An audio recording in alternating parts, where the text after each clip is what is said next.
அன்புள்ள ஆண்டவரே, மீண்டும் உம்முடைய பரிசுத்த நாமத்திற்கு கோடான கோடி ஸ்தோத்திரங்களை ஏறெடுத்து தேவ சமூகத்தில் வந்திருக்கிற எங்களை உம்முடைய கரத்தில் ஒப்பு கொடுக்கிறோம். இந்த நாளில் விடியலை காண்பதற்கு நித்திரையின் கண்களை திறந்த தெய்வர்க்காய் ஸ்தோத்திரம். இந்த பகலின் வெளிச்சத்திலேயும் உம்முடைய கிருபை எங்களோடு இருந்து பாதுகாத்து கொள்ளும். மீட்பர் இயேசு கிறிஸ்துவின் நாமத்தில் ஜெபிக்கிறேன் நல்ல பிதாவே, ஆமென். அன்பு பிள்ளைகளே, கர்த்தருடைய வார்த்தைகளோடு இந்த நாளின் காலையின் வெளிச்சத்தை காணும்படி நம்முடைய கண்களுக்கு கிருபை காட்டிய தேவனுக்கு கொடான கொடி ஸ்தோத்திரங்களை ஏறெடுத்து தேவ சமூகத்தில் வந்திருக்கிற உங்கள் அனைவருக்கும் இந்த வாரத்தின் 2வது நாளின் காலை பொழுதிலே, திங்கட்கிழமையின் காலை பொழுதிலே வந்திருக்கின்ற உங்கள் அனைவருக்கும் ஆண்டவர் இயேசு கிறிஸ்துவின் நாமத்தின் நல் வாழ்த்துக்களை தெரிவித்துக் கொள்கிறேன்.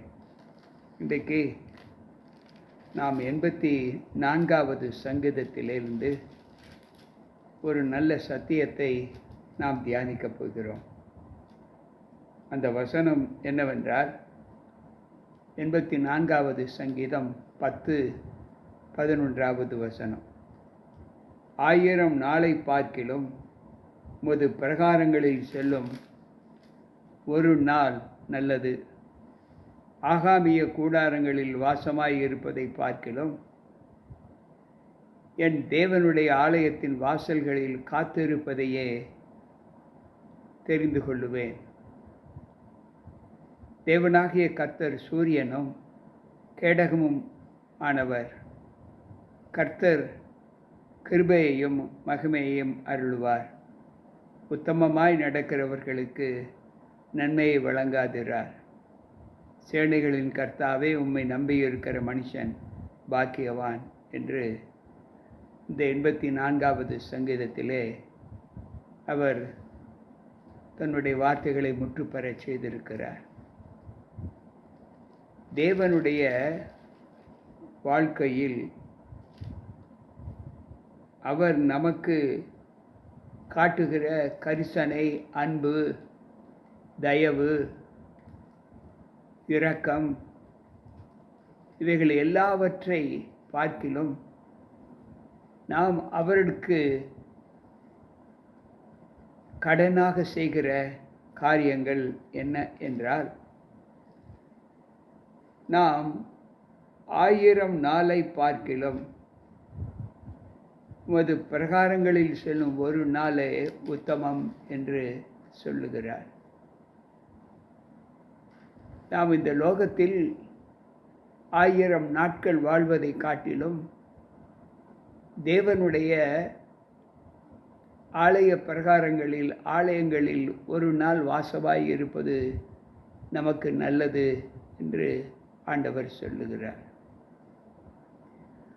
ஆகாமிய கூடாரங்களில்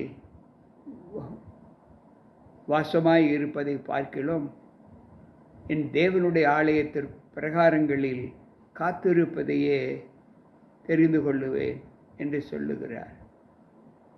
இந்த லோகத்தில் நாம் எவ்வளவு உல்லாசமாக உலக சந்தோஷத்தை கொடுக்கக்கூடிய வாழ்க்கையில் நாம் வாழ்வதை காட்டிலும் அவருடைய ஆலய பிரகாரங்களில் காத்திருப்பதையே நான் விரும்புகிறேன் என்று சொல்லுகிறார். அன்பு பிள்ளைகளே, சற்று யோசித்து பார்ப்போம். இதை குறித்து அவர் சொல்லும்போது சங்கீத புஸ்தகத்திலே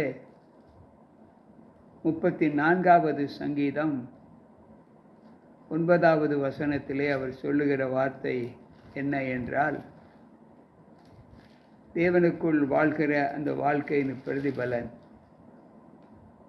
நம்மை அவருடைய சமூகத்தில் எப்படி தெரிந்து கொள்கிறது. கர்த்தருடைய பரிசுத்தவான்களே, அவருக்கு பயந்திருங்கள். அவருக்கு பயந்தவர்களுக்கு ஒரு குறைவும் இல்லை என்று சொல்லுகிறார். தேவனுக்கு பயந்திருங்கள், அவருக்கு பயந்தவர்களுக்கு ஒரு குறைவும் இல்லை என்று சொல்லுகிறார்.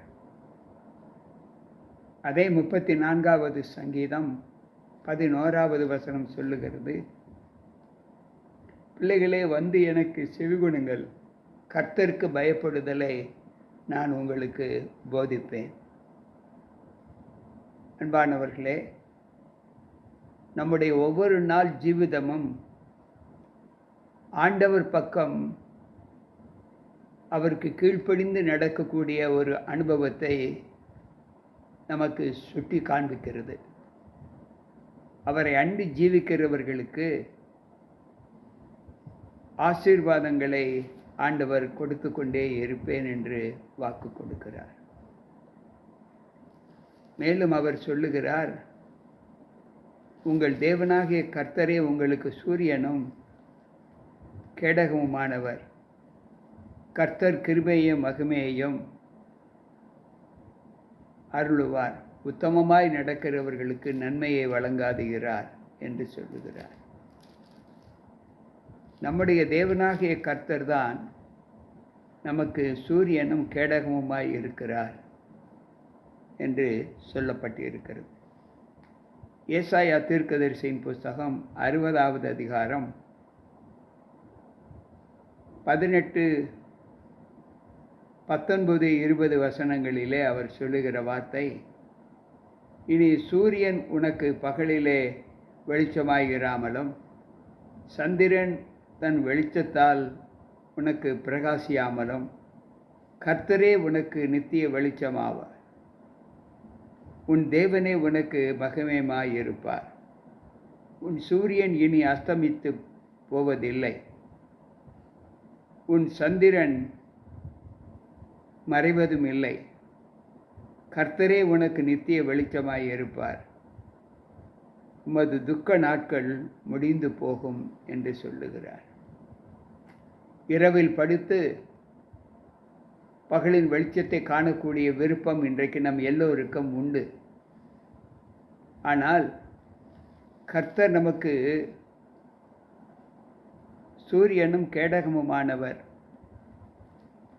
கர்த்தர் கிருபையும் மகிமையும் நமக்கு கொடுக்கிறவர். உத்தமமாய் நடக்கிறவர்களுக்கு அவர் நன்மையை வழங்காதுகிறார். ஆண்டவர் சொல்லுகிறார், உத்தமமாய் நடக்கிற பிள்ளைகளுக்கு இனி அவரால் படைக்கப்பட்ட சூரிய வெளிச்சமோ சந்திரத்தின் வெளிச்சமோ நமக்கு கிடைப்பது இல்லை. ஏனென்றால் கர்த்தரே நமக்கு நித்திய வெளிச்சமாக இருப்பார். அவரே உனக்கு மகிமையுமாய் இருப்பார்.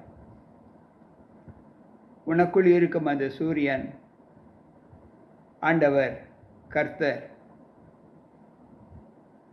இனி அஸ்தமிப்பதும் இல்லை.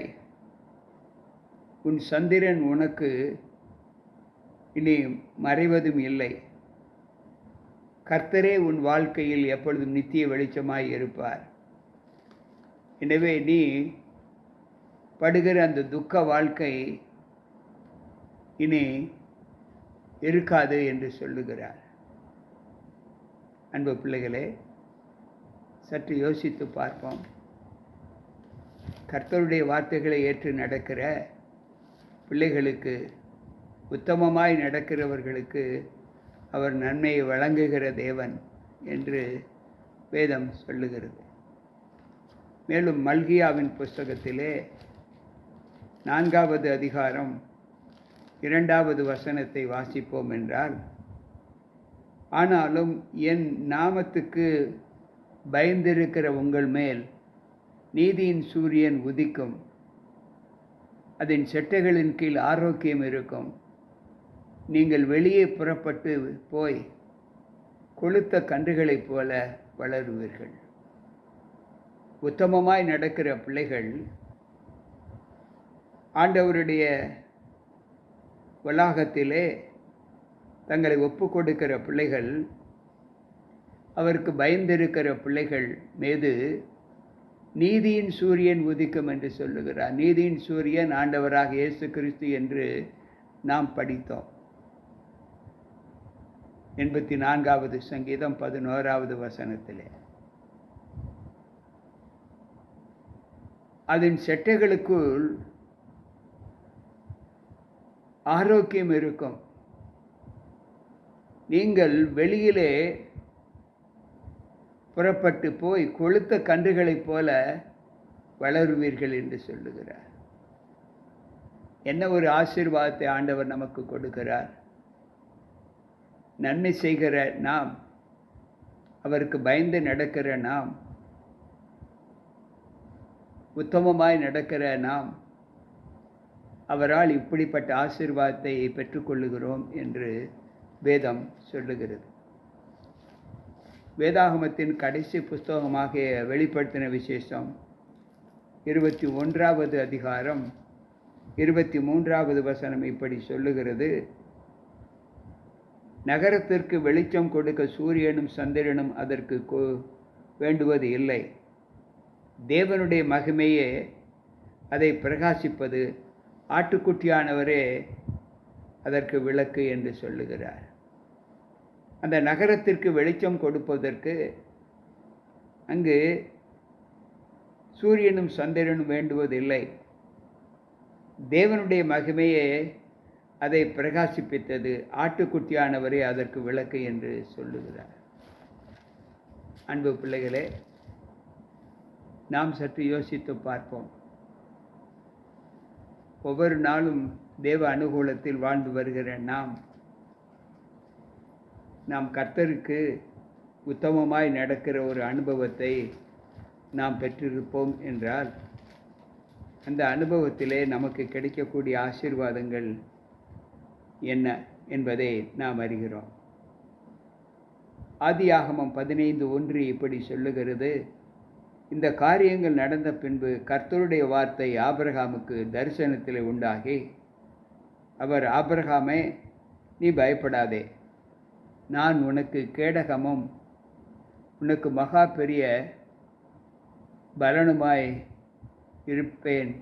இருக்கிறேன் என்றார். அன்பு பிள்ளைகளே, உத்தமமாய் நடந்த ஆபிரகாமுக்கு ஆண்டவர் சொல்லுகிறார், நீ பயப்படாதே, நான் உன்னோடு கூட இருப்பேன், உனக்கு பெரிய பலனுமாய் இருப்பேன் என்று சொல்லுகிறார். எனக்கு பிரியமான தேவ பிள்ளைகளே, சற்று நம்முடைய வாழ்க்கையில் நாம் ஆண்டவரோடு இசைந்திருக்கிற அந்த அனுபவங்களை எப்படி பார்க்கிறோம், அதனால் நமக்கு கிடைக்கக்கூடிய பலன் என்ன என்பதை நாம் யோசித்து பார்த்தால், அங்கு ஆண்டவர் நமக்கு கொடுக்கிற ஆசீர்வாதங்கள்.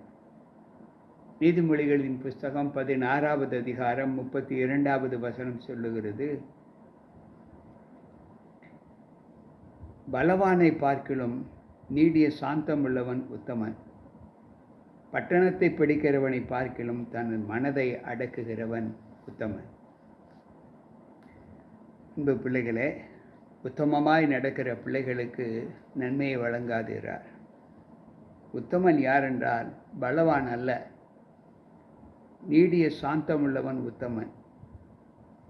பட்டணத்தை பிடிக்கிற ராஜா அல்ல, தன் மனதை அடக்குகிறவன் உத்தமன் என்று ஆண்டவர் சொல்லுகிறார். எனக்கு பிரியமான தேவ பிள்ளைகளே, மேலும் அவர் சொல்லுகிற வார்த்தை பிரசங்கி 7:8, ஒரு காரியத்தின் துவக்கத்தை காட்டிலும் முடிவு நல்லது என்று அவர் சொல்லுகிறார். நம்முடைய அன்றாட வாழ்க்கையில் நாம் தேவனுக்குள் பயப்படுகிற பயத்தினால் நமக்கு கிடைக்கக்கூடிய பலன்கள் என்ன என்பதை இப்பொழுது நாம் கற்றுக்கொண்டோம். ஒருவேளை புகழ்ச்சியை விரும்புகிறோம், நம்முடைய இந்த நற்குணத்தின் மிகுதியினால் நமக்கு கிடைக்கக்கூடிய பலன் எவ்வளவு அதிகமாக இருக்கிறது என்பதை விரும்புகிறோம் என்றால், 2 கொரிந்தியர் 10:18 பவுல் சொல்லுகிறார், தன்னைத்தான் புகழுகிறவன் உத்தமன் அல்ல, தேவனால் புகழப்படுகிறவனே உத்தமன். உத்தமமாய் நடக்கிறவர்களுக்கு அவர் நன்மையை வழங்காதிரார் என்று 84வது சங்கீதம் 11வது வசனத்தில் வாசித்தோம். அன்பு பிள்ளைகளே, இன்றைக்கு கர்த்தர் நம்முடைய உத்தம நடக்கையிலே நாம் வாழ்கிற வாழப்போகிற தேசத்திற்கு அவர் நித்திய சூரியனாய் இருக்கிறார். அங்கு இருளற்ற ஒரு வாழ்க்கை நாம் வாழப்போகிறோம். ஏனென்றால் அங்கு எப்பொழுதும் சூரியனும் சந்திரனுடைய வெளிச்சமும் நமக்கு தேவைப்படாமல் அவரே நித்திய வெளிச்சமாய் நமக்கு இருக்கப் போகிறார். பகலோ இரவோ அங்கு நாம் காணக்கூடாத நிலையில் நம்முடைய வாழ்க்கை இந்த பூலோகத்தைப் போல அங்கு இருக்க மாட்டாது. எப்பொழுதும் வெளிச்சமாகவே காணப்படும். அதற்கு நம்முடைய பங்கு என்னவென்றால் நாம் உத்தமமாய் நடக்க வேண்டும். இன்றைக்கும் அந்த சூழ்நிலையிலே நாம் ஆண்டவரோடு இருக்கிற அந்த அனுபவங்களை நாம் பெற்று கர்த்தருக்கு பிரியமான ஒரு வாழ்க்கை வாழ்ந்து காண்பிக்க தேவ சமூகத்தில் நம்ம ஒப்புக் கொடுப்போமா? பாருங்கள், தேவனோடு நாம் ஒப்புரவாகி தேவ சமூகத்தில் அவரை நோக்கி கூப்பிடுவோம். அன்புள்ள ஆண்டவரே, இன்றைக்கும் இந்த காலை வேளையில் உம்முடைய வார்த்தைகளோடு நாங்கள் இணைக்கப்பட்டு நாங்கள் உத்தமமாய் நடந்தால் எங்களுக்கு என்றென்றைக்கும் நாங்கள் காண்கிற இந்த பகலின் வெளிச்சத்தை கொடுக்கிற சூரியனும் இரவில் வெளிச்சத்தை கொடுக்கிற சந்திர நட்சத்திரங்களும் எங்களுடைய வாழ்க்கையில் தேவைப்படாது. நிறைய எங்களுக்கு நித்திய சூரியனும் கேடகமும் வெளிச்சவுமாய் இருக்கிறீர் என்று கற்றுக்கொண்டோம். இந்த ஆசீர்வாதங்களை நாங்கள் பெற்றுக்கொள்வதற்கு எங்களுக்கு ஆண்டவரே பொறுமை அவசியம் என்பதையும் நாங்கள் கற்றுக்கொண்டோம். சகிப்புத்தன்மை எங்களுக்கு வேண்டும் என்பதையும் கற்றுக்கொண்டோம். ஆவியானவர் நீர் தாமே எங்களோடு இருந்து எங்களை பாதுகாத்து உமக்கு பயந்து நடக்கிற பிள்ளைகளாக எங்களை உம்முடைய கரத்தில் ஒப்புக் கொடுக்கிறோம். நீர் எங்களுக்கு கேடகமும் சூரியனும் நித்திய வெளிச்சமாய் இருக்கிறீர் என்பதை மல்க 4:2 வாசித்தோமே. அந்த ஆசீர்வாதத்தை இன்றைக்கு எங்களுக்கு தந்து நாங்கள் எப்பொழுதும் வெளிச்சத்தின் பிள்ளைகளாக இருக்க எங்களை மாற்றும். உம்முடைய சமூகம் எங்களை அப்படிப்பட்ட பலத்தை கொண்டு நாங்கள் ஆசீர்வதிக்கப்பட எங்களோடு இரும். மீட்பர் இயேசு கிறிஸ்துவின் நாமத்தில் ஜெபிக்கிறேன் நல்ல பிதாவே, ஆமென். அன்பு பிள்ளைகளே, கர்த்தருடைய வார்த்தைகளை கேட்ட நமக்கு இந்த நாளின் சத்தியம் மிகுந்த ஆசீர்வாதத்தை கொடுக்கும் என்று நான் கர்த்தருக்குள் நம்புகிறேன். மீண்டும் நாளை சந்திப்போம். உங்கள் போதகர் ஜி.கே. ராபர்ட். கர்த்தர் நம்மோடு இருப்பாராக. ஆமென்.